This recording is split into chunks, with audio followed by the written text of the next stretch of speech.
Fala, povo do esporte! Sejam muito bem-vindos a mais um episódio do videocast podcast esportivo Caminhos do Ouro. O videocast de quem quer vencer na vida e no esporte. Meu nome é Fábio Bernardo, eu sou analista de esportes e hoje eu entrevisto o Rodrigo Serafim, jornalista esportivo, radialista, comentarista. Seja muito bem-vindo, meu querido. Muito obrigado, Fábio. Muito obrigado pelo convite, né, para vir aqui no Caminhos do Ouro. Hoje, numa forma um pouquinho diferente, né, do outro lado da mesa, como entrevistado e não como entrevistador. Mas vamos lá conversar um pouquinho, bater um papo sobre jornalismo esportivo hoje, sobre o que tem acontecido nos últimos tempos dentro desse cenário, dessa indústria. Também um pouquinho da minha história, que eu acho que é muito importante para gerações que estão vindo, para gerações mais novas do jornalismo esportivo. Então a gente vai começar exatamente pela sua história, Rodrigão. Então, eu quero saber suas origens, né? A sua trajetória, né? Acadêmica, esportiva, por que o jornalismo esportivo? Conta o teu Caminhos do Ouro pra gente. Então vamos lá, né? Eu sou daqui de São Paulo, né? Nascido e criado na capital paulista. Morei até os 9 anos de idade na região ali do Caxingui, né? Zona Oeste. E depois fui para o Campo Limpo, onde eu moro até hoje. E sou o filho mais velho do Sérgio e da Isabel, né? Meu pai e minha mãe. Inclusive, um abraço, um beijo para os dois. E teu irmão mais novo, 2 anos mais novo, o João Pedro. Eu sempre fui uma pessoa que gostava e estava antenada muito no esporte, né? Então eu acho que, embora eu tenha me tornado jornalista muito tempo depois, eu sempre fiz o trabalho do jornalismo esportivo desde pequeno. Como muita gente, meu sonho era ser jogador de futebol, né? Então me imaginava fazendo gol em final, aquela coisa toda, tal. E só que não deu muito certo para mim o futebol por conta de algumas razões. Primeiro tinha que abrir muito da vida em família, sobretudo, né? Sair de casa, passar por períodos longos de treinamento e também porque eu tenho asma, né? Então essa condição, sobretudo da asma, que começou ainda com uns 10 para 11 anos de idade, acabou complicando muito. Eu, inclusive, tive um teste no futsal do Palmeiras, na época de sub-14 para sub-15. Gostaram de mim, não tinha vaga para entrar na equipe na época, foi isso no meio de 2014. E aí pediram para eu voltar no final do ano, né? E aí eu pensei, puxa vida, eu tô estudando em Santa Amaro, né? Porque eu tava fazendo ensino médio. Vou ter que sair todo dia para ir até a Barra Funda para ficar lá treinando e tal. E fazia mais sentido eu ficar lá na ETEC, que eu fiz ETEC no ensino médio. E aí eu abri mão do caminho do futebol. E pensando assim, poxa vida, eu gosto muito de desenhar, gosto muito de futebol, tô sempre assistindo futebol, gosto muito de Fórmula 1, e eu sei que eu não vou ser piloto de Fórmula 1, não tenho recurso para isso, eu sei que eu não vou ser jogador de futebol. O que que eu tem mais próximo disso que eu posso fazer, que eu posso trabalhar com isso? Foi mais ou menos nesse sentido que eu entrei no jornalismo esportivo, meio que ao acaso, estava escrevendo um, um texto, até uma curiosidade, tá? Eu sou jornalista, trabalho com palavra, trabalho com texto, trabalho com escrita, trabalho com fala e eu detesto português. Eu sempre detestei a matéria português na escola, nunca me dei bem. Perdão, fiz inclusive algumas vezes recuperação na escola em português, acho que 2 vezes eu acabei ficando de recuperação. E eu não gostava de escrever. Não gostava de escrever, os professores falavam, tem que escrever mais, tem que desenvolver mais as ideias e tal. E aí, um dia, para treinar para escrever, já pensando em Enem, eu peguei o computador e comecei a fazer uma redação sobre o Messi, né, que tava rolando a Copa América na época, ali, acho que era 2015. E aí, nessa redação sobre o Messi, eu falei, puxa vida, eu posso fazer isso, né? Se eu não posso jogar futebol, eu posso falar sobre futebol. Eu sei falar, só preciso desenvolver um pouquinho na parte de escrever. E aí, postei esse texto e eu gostei muito desse texto. Passei por alguns amigos mais próximos e tal. E aí eu falei, puxa vida, pode ser um caminho. E aí eu terminei o ensino médio, né? Não entrei na área que eu tinha cursado o curso técnico no ensino médio que tinha sido logística. Não achei que tinha muito a ver comigo, eu não achei que tinha muito a ver com a minha cara. Passei um tempo fazendo alguns cursos. Nesses cursos eu pegava o celular e ia escrevendo pro blog que eu tinha aberto justamente para fazer esse treino pro Enem. E meio que por acaso ainda consegui arrumar uma bolsa de estudos com a nota do Enem na AMB Morumbi, né? E aí, com essa bolsa de estudos, eu consegui estudar na Embi Morumbi, me formei entre 2016 e 2021 na faculdade. E aí, a partir de 2020, eu entrei no universo do jornalismo esportivo em si, né? Eu trabalhei como estagiário na Secretaria de Administração Penitenciária do Estado de São Paulo, antes de entrar de vez para o mundo do jornalismo esportivo, né? E entrei em 2020, ali por volta de julho para agosto de 2020, por convite de um amigo meu, Daniel Nicastro, que trabalhava numa web rádio bem pequenininha do Taboão da Serra, lá perto de casa. E nessa web rádio eu conheci o professor Fernando Alves Firmino, que era o dono da web rádio, é Sportsnet o nome. Inclusive está completando agora 25 anos de história, de existência, uma rádio muito, muito legal. Conheci alguns outros colegas que até hoje eu tenho muito próximos no mundo do jornalismo esportivo, o Henrique Canello, que está na TNT, está na Record, é um deles. E a partir dali não saí mais, né? Entrei no mundo do jornalismo esportivo e estou desde então, desde julho para agosto de 2020. A gente fazia muita transmissão de jogo de forma remota por conta da pandemia, né? Eu estreiei, inclusive, em transmissões esportivas como repórter num São Paulo e Corinthians, São Paulo 2, Corinthians 1, em 29, não, 30 de agosto de 2020, né? Que foi ali no comecinho da volta dos jogos, depois daquela pausa para a pandemia.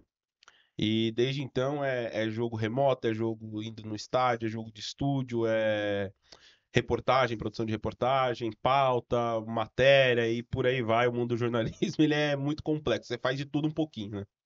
Legal. Vou te fazer uma pergunta indiscreta. Você Vou mandar. responde se você quiser. Seu time do coração, você pode falar, porque eu percebo que a maioria dos jornalistas Sim, esportivos sim. não revela, né? Assim, não, eu revelo, e até hoje em dia é um tópico que a gente até precisa abordar, porque a gente está numa era de pós-verdade geral, né, da sociedade. Então, assim, sobretudo com as redes sociais, não existe mais um ponto no meio do caminho, assim, um senso comum entre várias partes, ou vários times, ou várias escolhas, ou várias ideias. Cada um tem a sua própria verdade dentro do seu próprio nicho, dentro da sua própria bolha. E às vezes é mais honesto você falar, tipo, o que você pensa, o que você gosta, porque às vezes a pessoa te entende melhor ou entende melhor de onde você está vindo, porque tudo pode soar um ataque, tudo pode soar um nós contra eles, e o jornalismo esportivo não é isso, né? Você está trabalhando com os fatos, você está trabalhando com o que está acontecendo, você tem que passar o que está acontecendo da melhor maneira para o torcedor, contextualizar, ter respeito pelas pessoas, por quem está envolvido lá.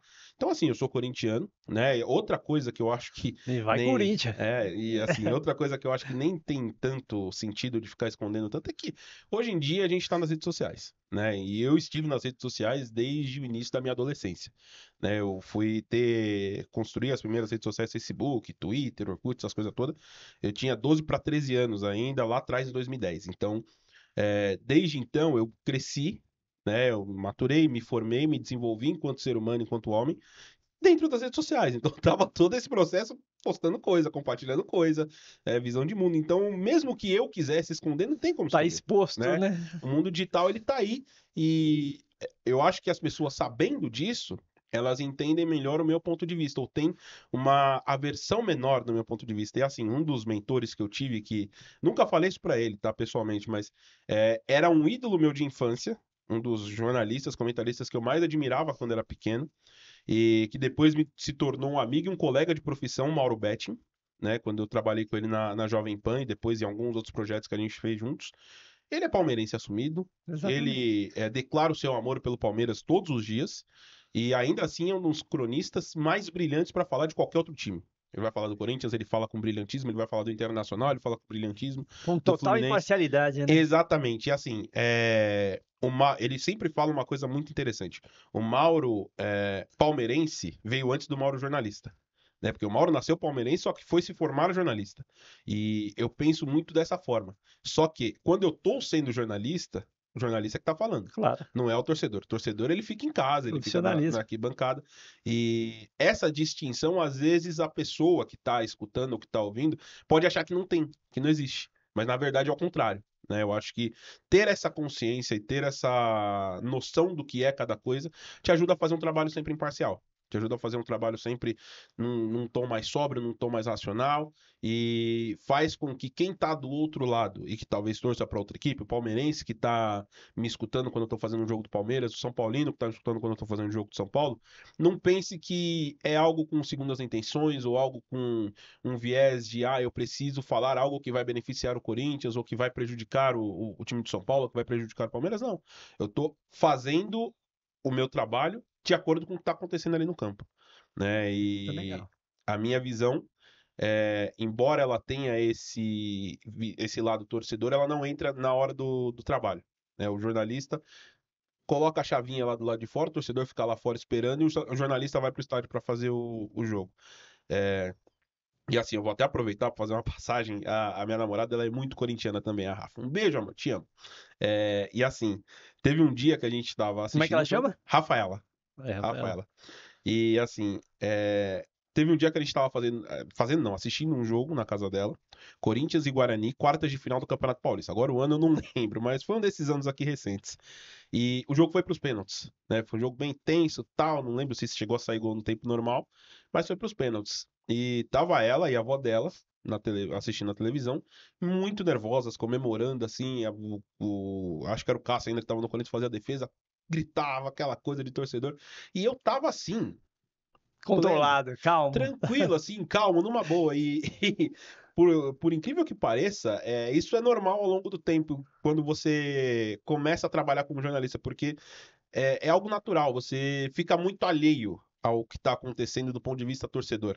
Né? O torcedor ele tá lá para brigar com o jogador quando o jogador não faz a jogada que ele acha certo, tá lá para comemorar, É para passional, gritar, né? é muito passional. Só que o jornalista ele tá prestando atenção em tanto detalhe, né? Ele tá prestando atenção em tanta coisa que tá acontecendo que ele esquece dessa parte da comemoração. Então, É outra visão, né?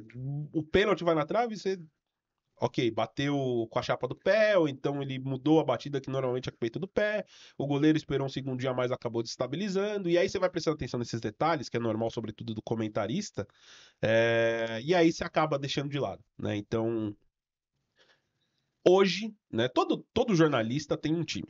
Tá, isso é inegável. E hoje eu acho que faz mais sentido você falar o seu time porque ajuda a pessoa a entender de onde que vem, né? Qual que é o ponto de vista para que essa ideia ou essa noção de nós contra eles não entre no seu trabalho, porque aí eu acho que é muito ruim. Que legal. É, Seu esporte preferido, pelo visto, é o futebol.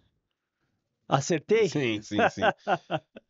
Eu desde pequeno, assim, a memória mais antiga que eu tenho, minha, como pessoa, é levantar cerca de meia-noite, 1 hora da manhã, escondido dos meus pais, para ir para a sala, sair do meu quarto e ir para a sala, para tentar assistir o GP da Austrália de 2001.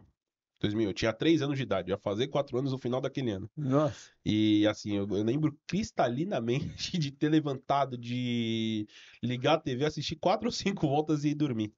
E a Fórmula 1 sempre teve muito presente comigo, eu sempre gostei muito, sempre fui muito apaixonado.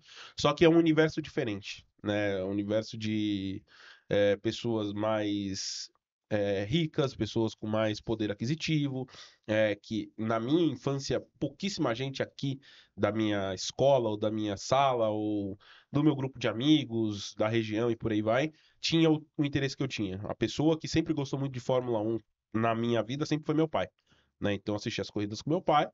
E fora isso eu não conversava muito, eu desenhava muito, né? Eu pegava o caderno, desenhava os carros, tentava terminar a lição da escola mais cedo para ficar desenhando a pista, tal. E depois de muito crescido que eu fui começar a ter contato com uma comunidade de Fórmula 1, muito por conta das redes sociais. Só que um dia o meu pai chegou, ele tinha uns 8 anos, perguntou: Você quer ser piloto? Você quer ser piloto? Se quiser, a gente, sei lá, inventa alguma coisa, faz uns 3 trabalhos, faz um esforço, pelo menos, pra você conseguir pegar um kart, alguma coisa do tipo. E passou na minha cabeça assim: não, não dá. Né? Não dá. É outra realidade, é outro Esporte de alto risco.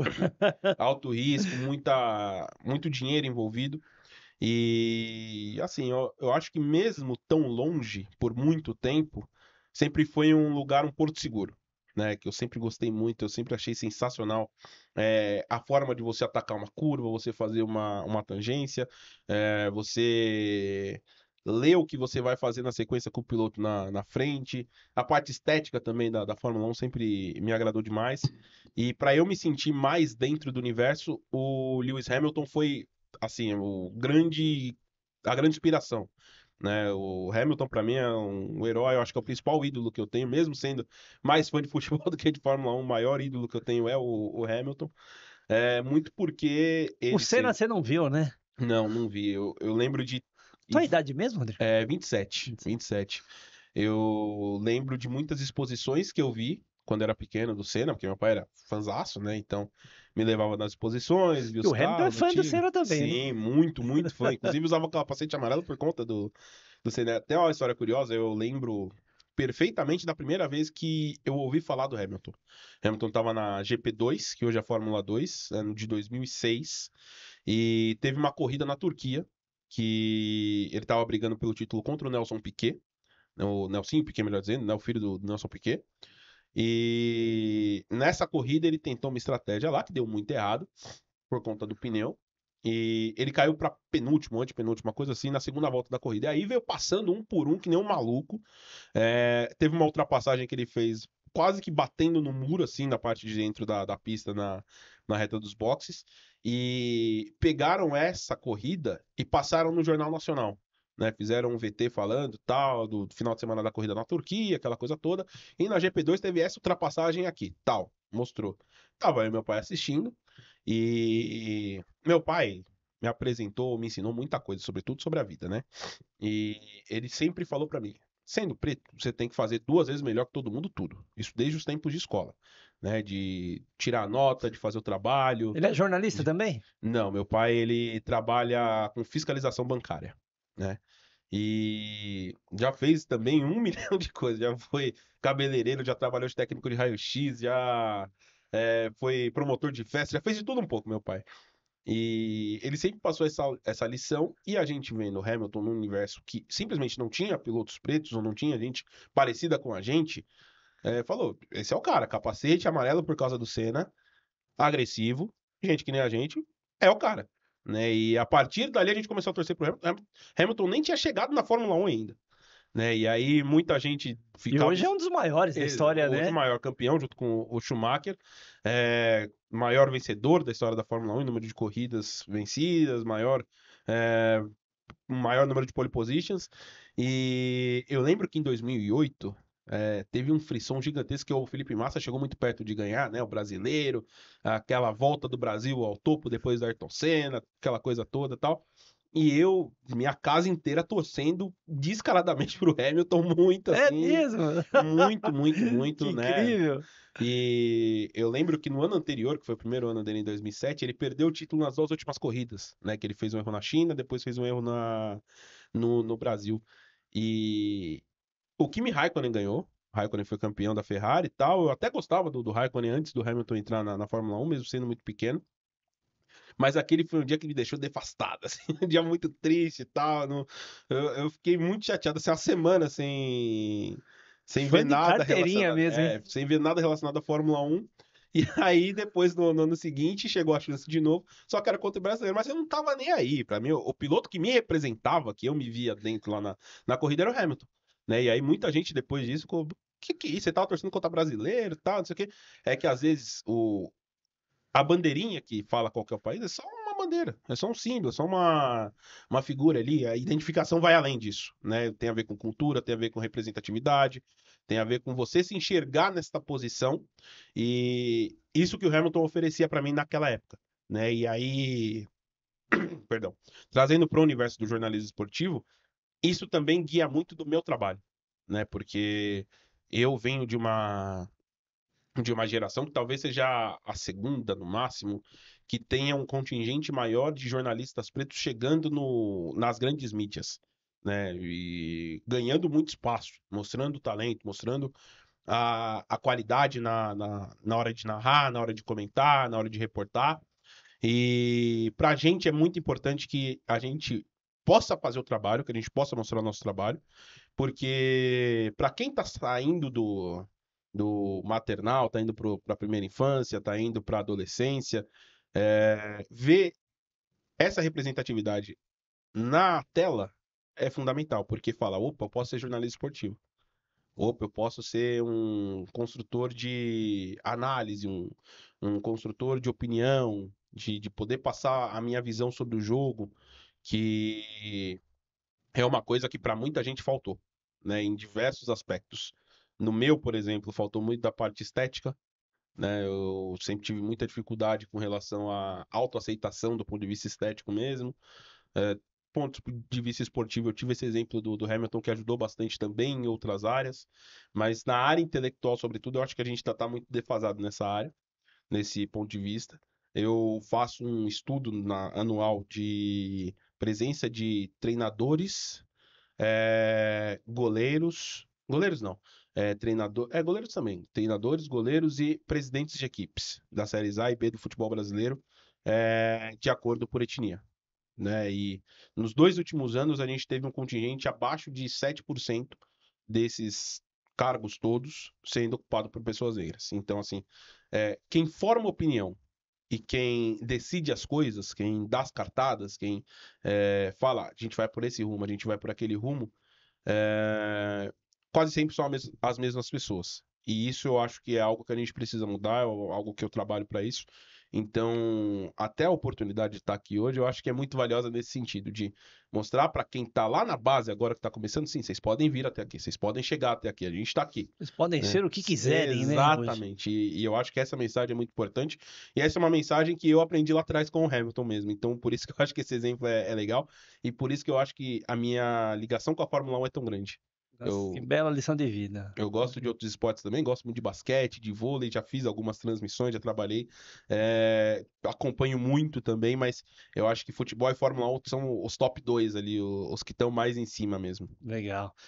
E quais são os esportes que você mais comenta hoje profissionalmente, além do futebol, da Fórmula 1? O que você mais gosta de apresentar?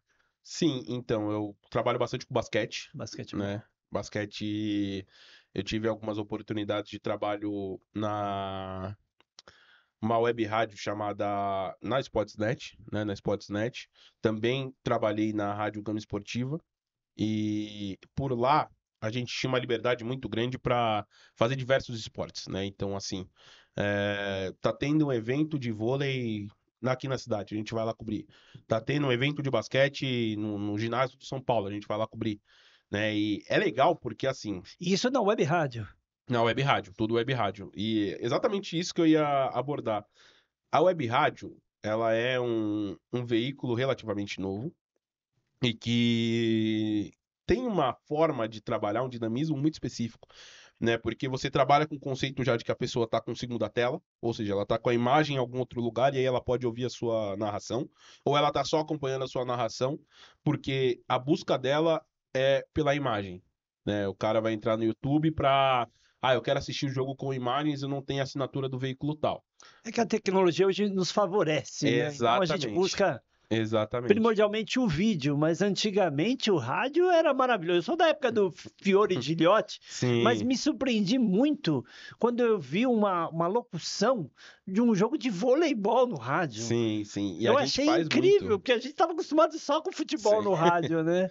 Exatamente. E assim, sendo web rádio, a nossa linguagem é de rádio, né? Então a transmissão ela vai ser toda voltada para rádio. No rádio, o narrador ele vai ser muito mais descritivo, né? Ele vai falar onde a bola tá na quadra, quem que tá pegando certinho, qual o estilo de batida que ele vai fazer, isso no caso do vôlei ou então no basquete, como que ele tá segurando a bola, quem que ele tem próximo para fazer o passe, é igualzinho a narração do rádio convencional.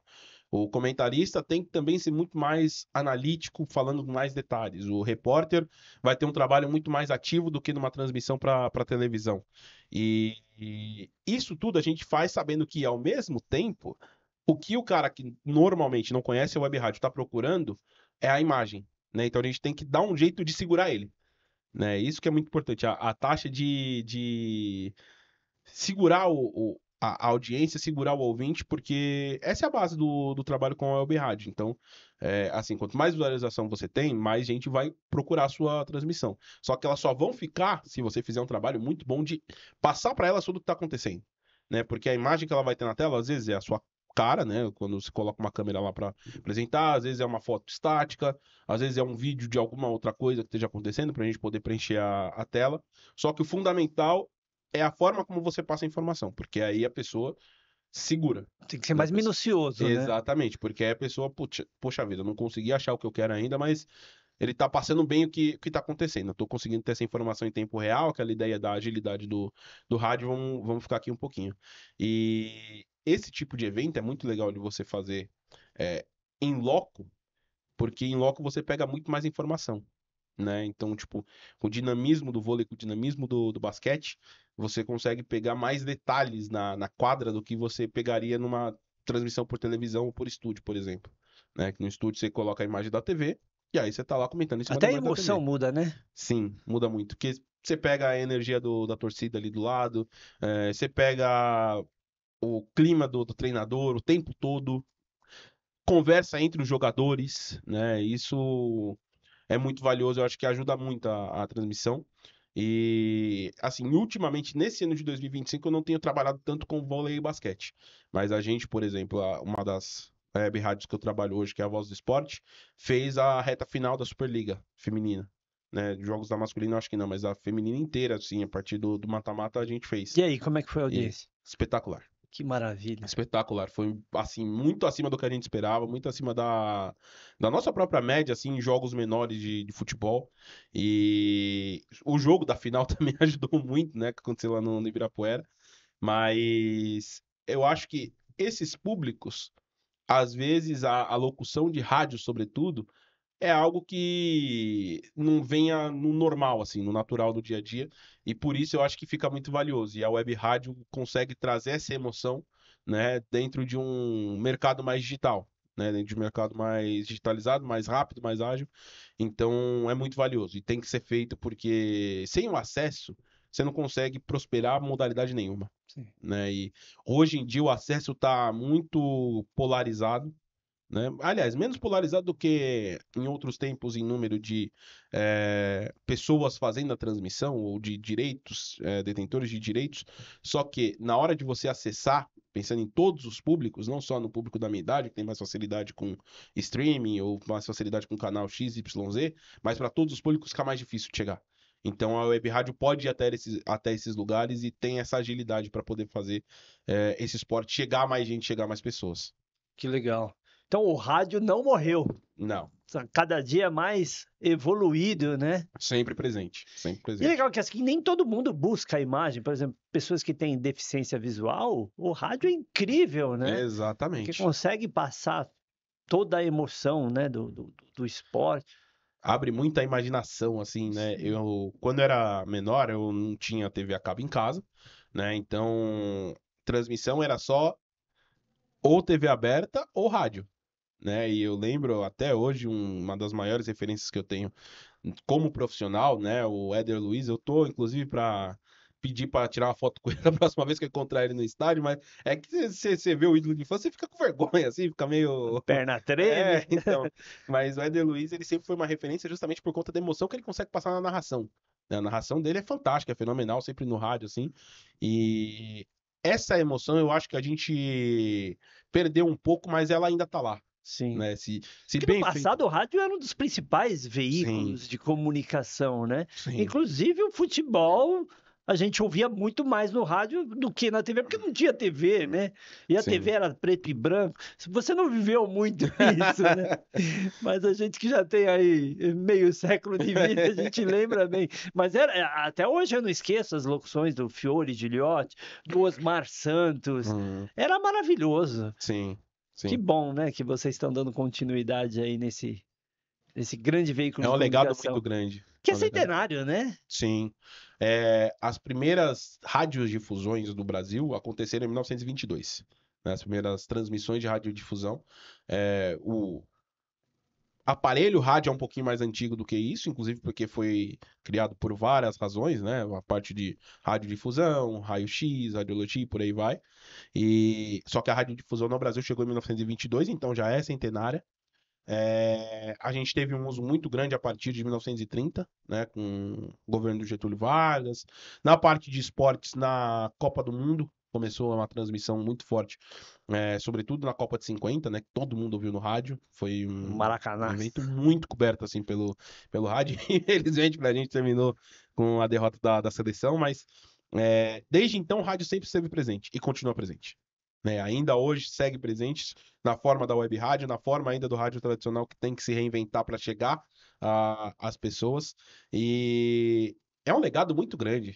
É 100 anos, é mais de 100 anos de experiência de como falar, de como chegar no ouvinte, de como fazer o telespectador se transportar para dentro do cenário que está acontecendo ali, seja campo, seja pista, seja a quadra, né? Então eu acho que é um meio muito valioso. A gente tem uma riqueza muito grande para seguir, para se basear, né? Para inspirar o nosso trabalho e para carregar isso tudo adiante, não deixar morrer.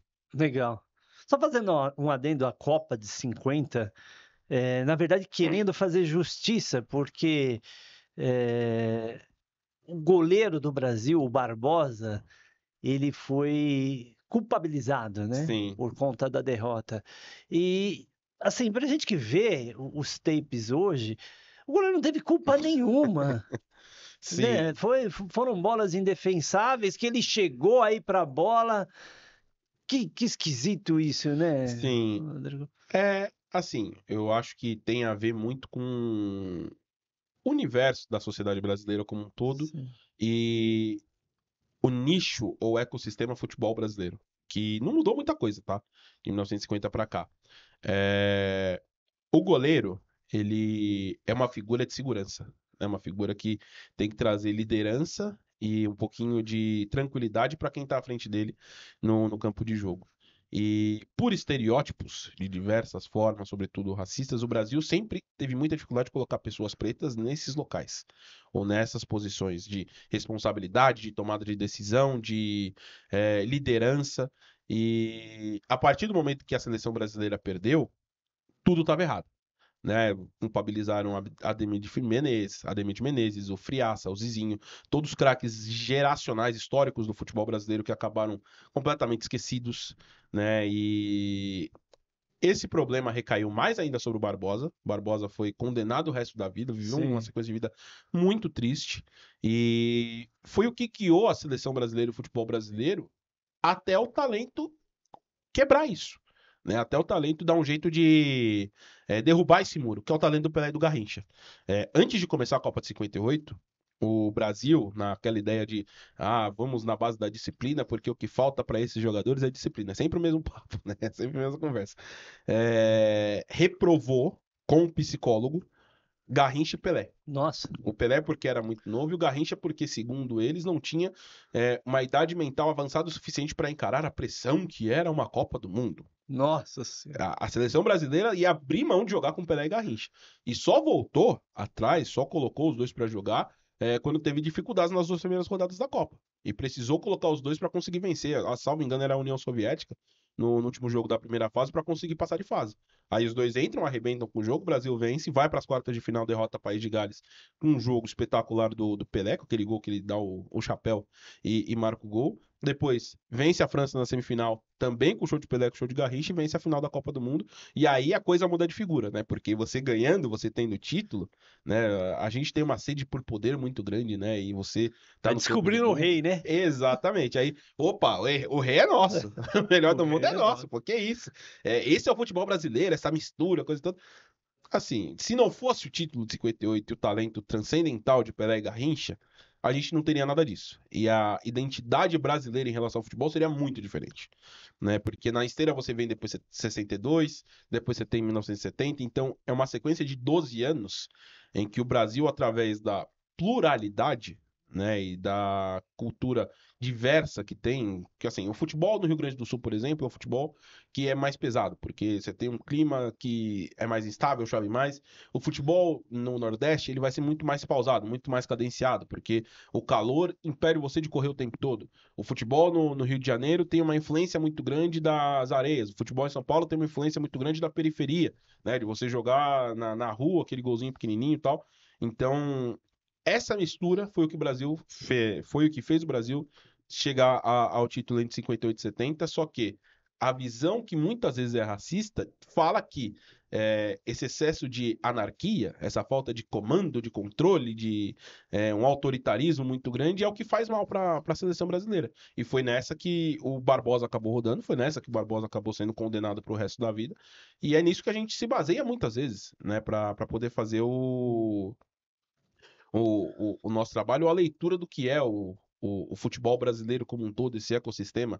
Não é à toa que aquele número que eu falei, lá de menos 7% de pessoas em cargos de liderança ou tomada de decisão nas séries A e B do Campeonato Brasileiro hoje, não, são de pessoas brancas, né? Não é que não tem pessoas negras, não tem pessoas negras, não tem pessoa asiática, não tem pessoa indígena, não tem ninguém, né? Então, aquela herança segue até hoje, né? A visão não mudou, a questão é que o talento transcendental nem sempre vai aparecer para salvar o dia. Né? E se não aparecer, aí a gente tem que lutar com as nossas próprias mãos para mudar isso. Né? Para mudar esse cenário, para fazer com que a gente inverta essa situação como um todo. Legal, legal. O primeiro quadro do nosso programa é o Conta Comigo, né? Vamos falar um pouco mais de jornalismo esportivo em relação à formação. Existem cursos de jornalismo esportivo na especialização? Na faculdade tem a disciplina? Como é que funciona isso para quem quer seguir a tua carreira? Sim, então, para ser jornalista esportivo, não necessariamente você precisa da formação hoje em dia, né? Porque você consegue, por diversos meios, acessar cursos mais simples. Você tem cursos voltados para jornalismo esportivo, mas eu recomendo fazer a faculdade. Por quê? A faculdade de jornalismo vai apresentar um universo que é gigantesco. Né? O jornalismo esportivo é a tampinha dessa garrafa, enquanto o universo do jornalismo é o estúdio inteiro. Né? Isso vai em relação a veículos, que são vários, tem rádio, TV, impresso, web, intra-organizacional, fora da organização. Você tem os aspectos de os papéis que cada um faz, então, produção, pós-produção, parte de captação, reportagem, apresentação, analista e por aí vai. Então, é uma gama muito grande de aprendizado e de experiência que você ganha, né? Praticamente, eu acho que toda grande faculdade ou faculdade aqui no Brasil hoje oferece curso de jornalismo. Há também o curso de rádio e TV, porque foca mais nesses dois veículos dentro do jornalismo, então também é uma base bem boa e bastante gente usa, bastante gente faz para poder ingressar no universo do jornalismo. E especializações, cursos para a área esportiva também existem, né? Eu não cheguei a fazer, eu entrei direto quando eu estava terminando a faculdade já na Sportsnet, então eu fui meio que dentro já do universo do jornalismo esportivo, mas algumas empresas oferecem, uma que me vem na cabeça é o Futebol Interativo, né, que oferece esses cursos de especialização, dependendo da área do futebol. Mas é um caminho que hoje é tranquilo de se traçar. Mas eu recomendo muito que se faça a faculdade para que o todo seja aprendido. Né? Porque aí, quando você tem noção do todo, você tem noção do. Tem muito mais base, né? Exatamente, muito mais base, e você escolhe também com muito mais tranquilidade onde você acha que se encaixa melhor. Legal. Vamos para o Investe em Mim agora. Vamos falar das Opa, empresas que você trabalha hoje, bora. além da Sportsnet.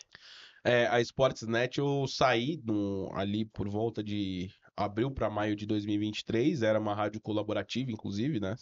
Essa web rádio no Taboão da Serra.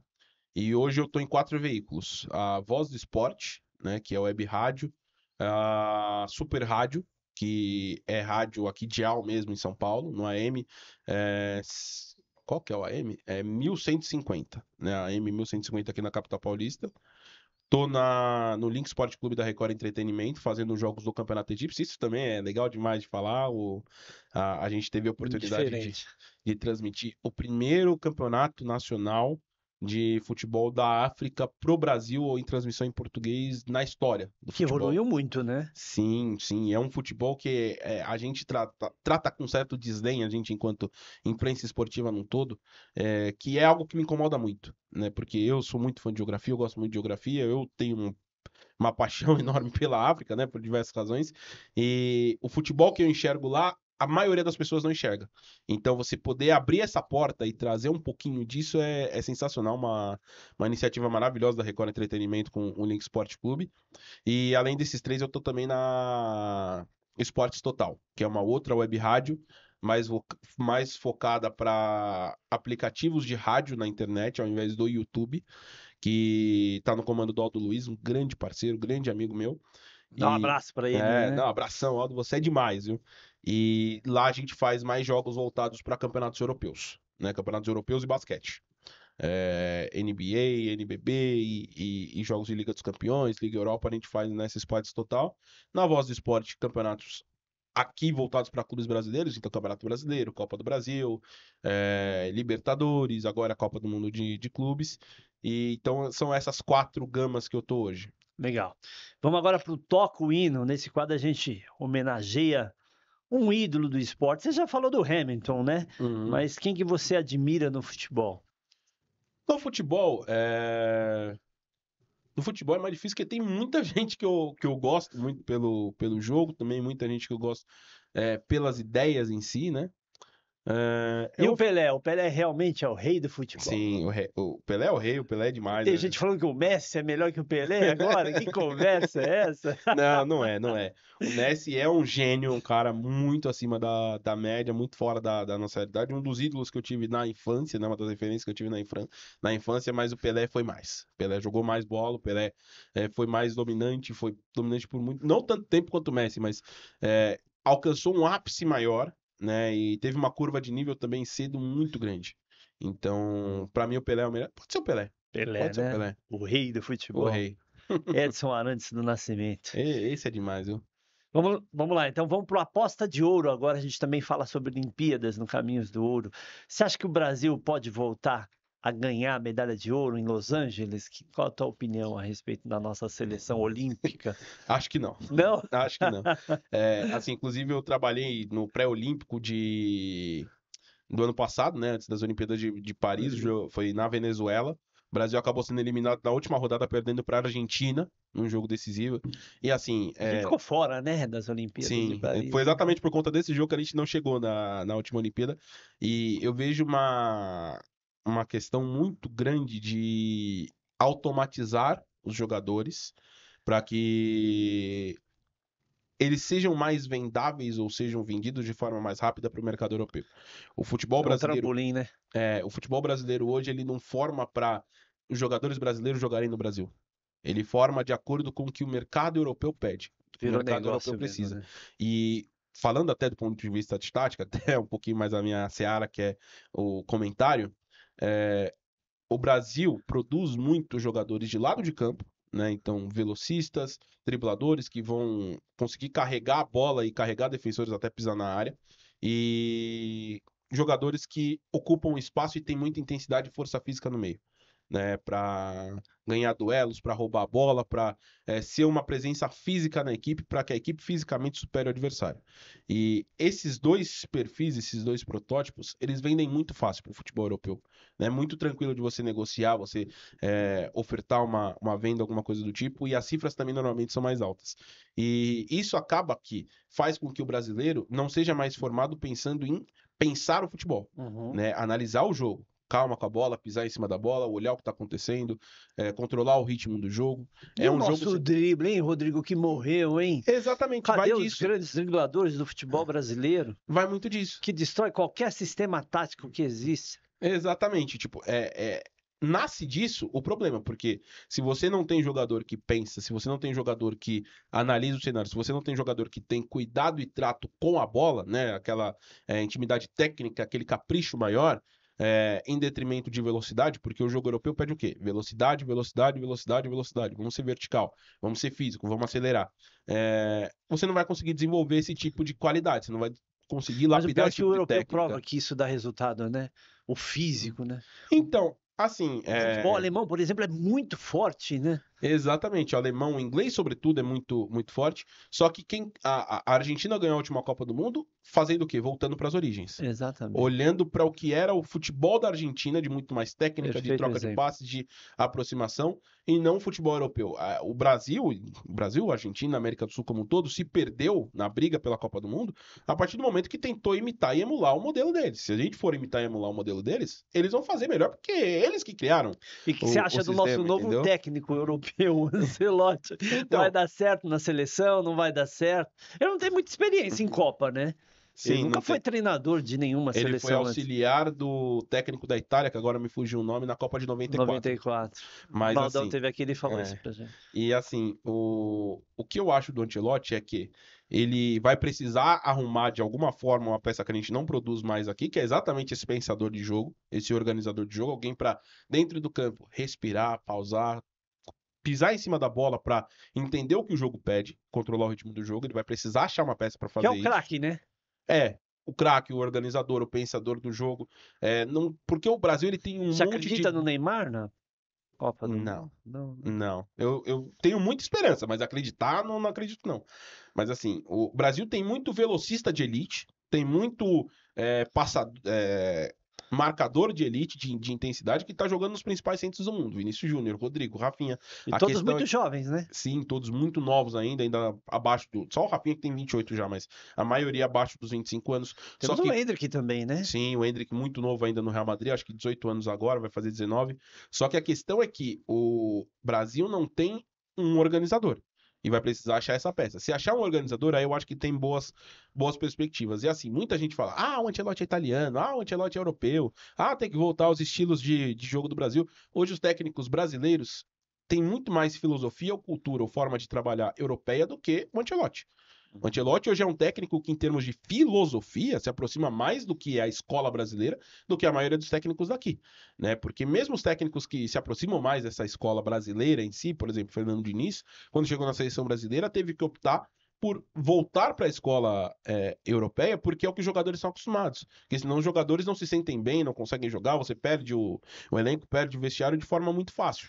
Então eu acho que nesse sentido, pelo nome, pela pompa que tem, o Ancelotti pode ser sim muito benéfico para a seleção, porque ele pode aproximar o Brasil do que o Brasil precisa, que é voltar à própria identidade, entender o próprio jogo, sair dessa crise estética, dessa crise de quem sou eu, de autoestima também, e voltar a ser o Brasil, independente do resultado. Não é porque ganhou que aí é o Brasil. O Brasil ganha, tal. Não. É o Brasil que joga com a bola no pé. É o Brasil que tem a arte do drible. É o Brasil que tem a arte do escape. É o Brasil que tem a arte da tomada de soluções a partir do passe, da tabela, daquele 1-1 rápido.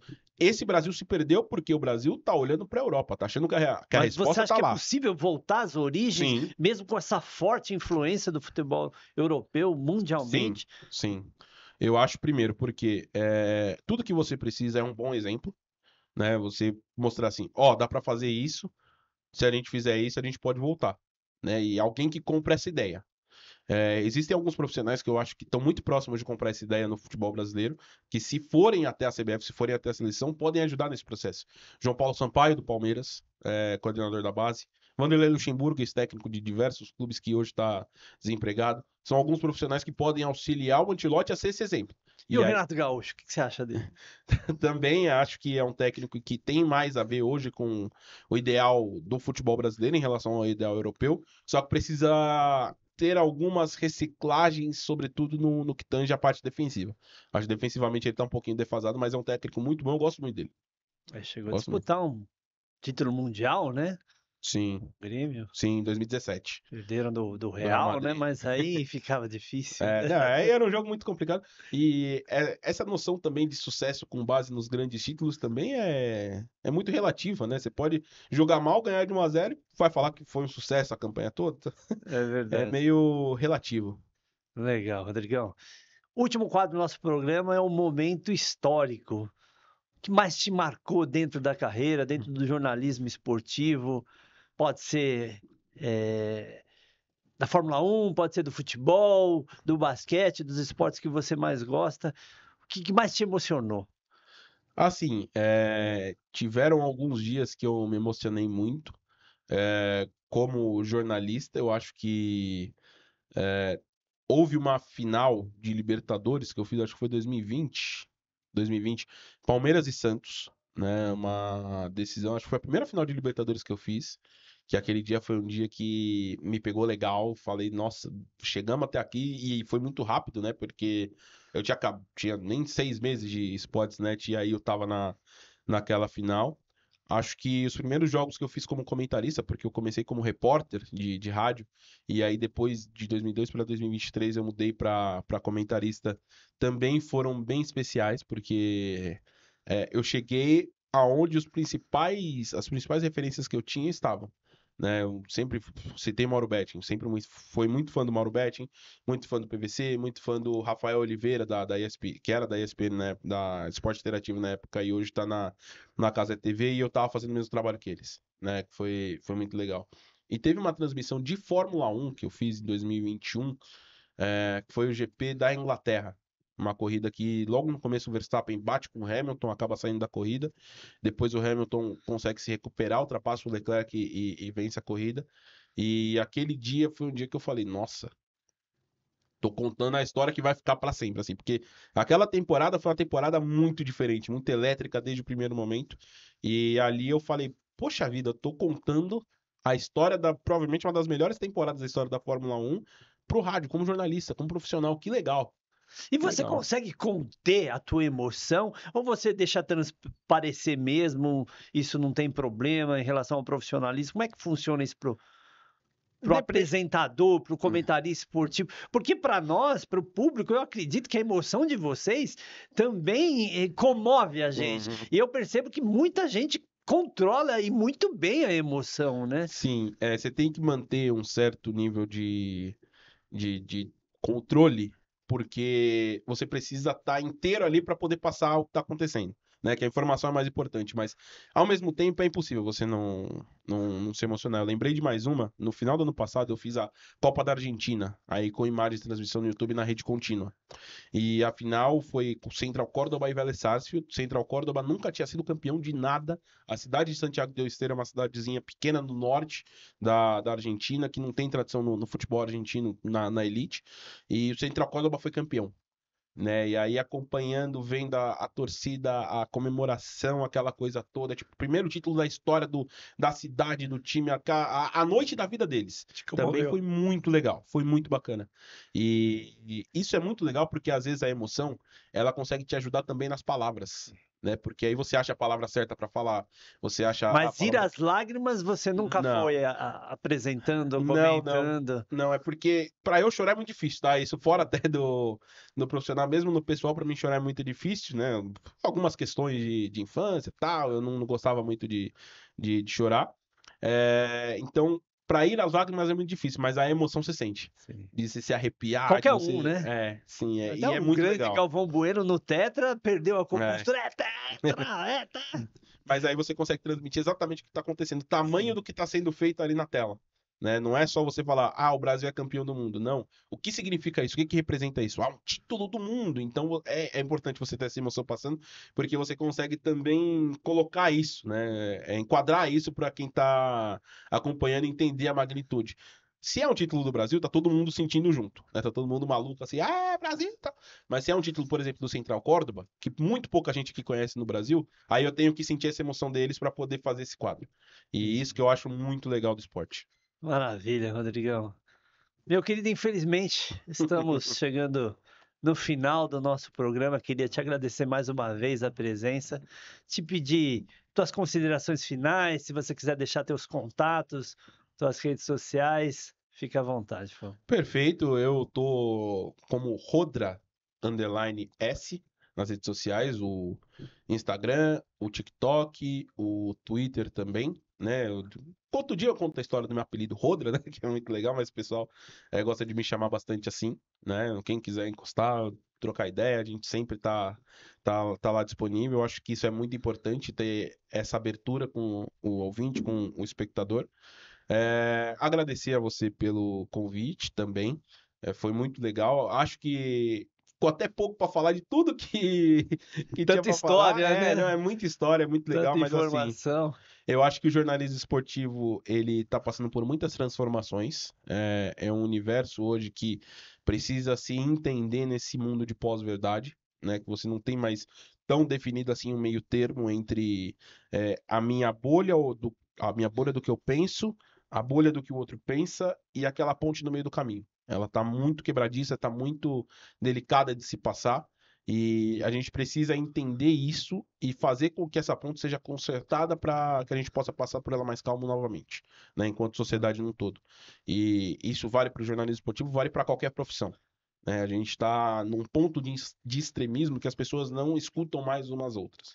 Radicalismo, né? Infelizmente. Elas escutam para transformar aquilo para o que a verdade delas diz, né? E isso é muito perigoso pensando na convivência em sociedade. Então eu acho que o jornalismo esportivo, sobretudo, precisa pensar e pensar bem com relação a isso, ter mais responsabilidade, ter mais sensibilidade, ser mais humanizado, né? Pensar mais nos atletas como pessoas, porque eles são pessoas primeiro, antes de atletas, assim como você, antes de Seres jornalista, é pessoa. humanos, todo mundo tem família, né? Tem que tomar muito Exatamente. cuidado E a gente com está as muito, críticas. muito perto de passar de um ponto que não tem mais como voltar.